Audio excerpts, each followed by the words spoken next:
Hey everyone, it's Mari. Thank you so much for stopping by my channel today.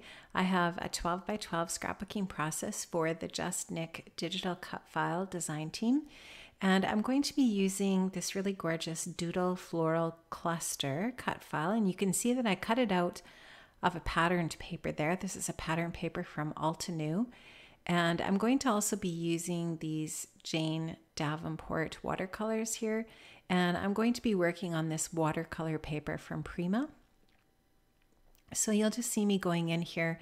I'm just going to put a couple of the pink colors on the little palette in this little tin. And I'm just looking at some of the pinks here and trying to decide which tone of pink I'm going to be using. So I then just take my watercolor brush, put some water down onto my paper and add some of the color on there. And I'm going to just continue that process using the colors that are in that patterned paper. So I'm going to be adding some pinks and some purple, some kind of a teal color or aqua, and so on, just to kind of bring some color into that background and provide a base for that cut file. So you can just see I'm just going to continue to kind of lay that cut file onto my base here just to make sure that I have that watercolor going in an area where it's going to kind of poke out a little bit from the edges of the cut file, but also be behind the cut file as well. And I'm going to just continue to add some color here. So these watercolors are really pretty. The pigment in them is gorgeous. And I had a lot of fun working with these watercolors here today for sure. So you'll just see me carrying on with this process. I've sped this up quite a bit. I think this is sped up maybe 4 times or something like that, but it didn't take that long to do. And I just really enjoyed it. I love working with watercolors. They're a lot of fun. And you'll just see me going in every once in a while with a little bit of paper towel to dab up some of the excess so that I don't have too much warping with my watercolor paper here.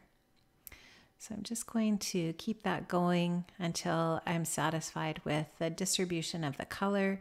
And I'll just mix some of the blues and greens in with the pink here in a little bit, just to get just sort of like a really nice blend of the different colors.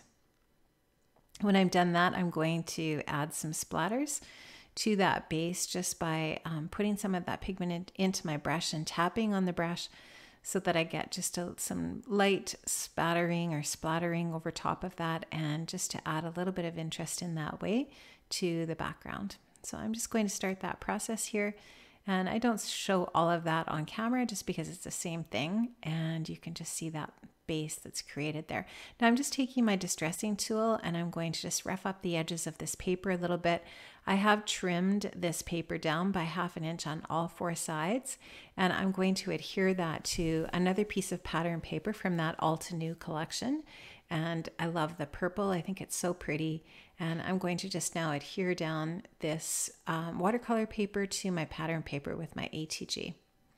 So I'm going to just make sure that I get lots of adhesive on there and just really press down and smooth that out really, really well so that it takes out some of the bubbles out of that watercolor paper so that it doesn't seem quite as warped. And I just really love how that watercolor looks behind this pattern paper. I think it matches up really nicely with it. And what I'm going to do now is just take some foam adhesive and put that onto the back of my cut file in a few places, just to pop the cut file up off of the background to give it a little bit of dimension.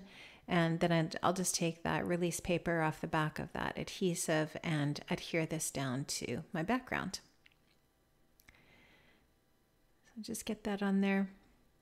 And I'm actually going to be scrapbooking an older photo of Bailey. I'm pretty sure I've scrapbooked this photo a couple of times, but I just really love it. And I love how the colors really complement the colors in the layout that are in the photograph.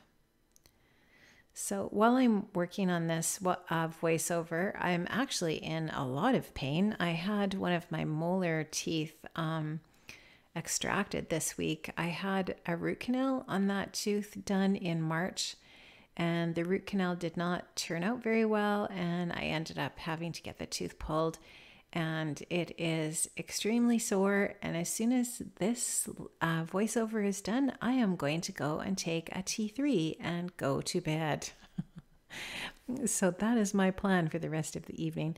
Now I've decided to just add a few layers to the back of this photograph. I'm going to use a glassine bag that I just had. I actually cleaned out some things off of my desk and I found that glassine bag, and I really like using those for layers behind my photographs. So that is what I used there. Now I'm also going to take another pattern paper from the Altenew collection and use some of that blue in the background as well. That really goes nicely with the picture.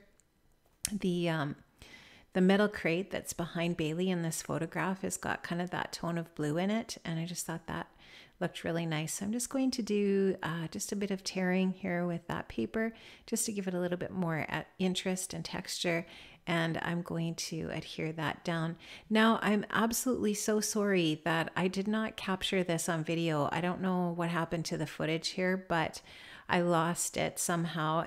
But what I did here to embellish the photo was I just took some of the other pattern paper from the Altenew collection and I fussy cut some flower pieces. There weren't very many embellishments with this collection, and so I just kind of created a few of my own pieces with that pattern paper by fussy cutting the flowers. And then also you can see there's a couple of little die cut pieces. There's some foliage and then another couple pieces of, or another couple little flowers. I think they're roses. And I just kind of fussy cut around those die cuts a little bit just to make them go a little bit farther, because there weren't very many pieces, like I said, in that collection. And so I put one of each of those die cuts in each corner, and then I used some of the fussy cut flowers as well. Now you can see that I've also used a few gold sequins on the layout also, and that word fabulous is just that's a sticker from Heidi Swap that I had in my stash, and I just really wanted to add a little bit of a pop of black onto the layout, and so that is why I chose that piece there. So, and I love Heidi Swap's handwriting too. I think it's just so pretty and artsy looking, and I really like how that pops off of the layout as a little title. Now I thought I might go and add a little bit of a tear on the bottom, so you can see that I added a little torn piece. And now I'm just taking a little bit of, I think it's just a little bit of pattern paper that I'm going to attach there with my little stapler, just to add a little bit more interest and texture down in that area down there. And I'm just going to rough up a few more little edges here on the paper, and that is going to be just about it. So I am going to leave a link to the JustNick shop in the description box below. You can head on over there if you'd like to take a look at this cut file, which once again is called the Doodle Floral Cluster, and many of the other really gorgeous cut files that Nicole Nawasad has in the shop over at JustNick. Cut files are just a really fun way to create with, and I really love the creativity that Nicole has with her cut files in her shop. I think they're just so much fun to use. So I'm just going to take a few splatters here of gold color shine to finish off my layout, and my layout is going to be finished here. So you'll just see me finishing up those splatters, and that is going to be just about it. Thanks so much, guys, for stopping by my channel today. I really appreciate it, and I hope to see you here again another time. Bye-bye.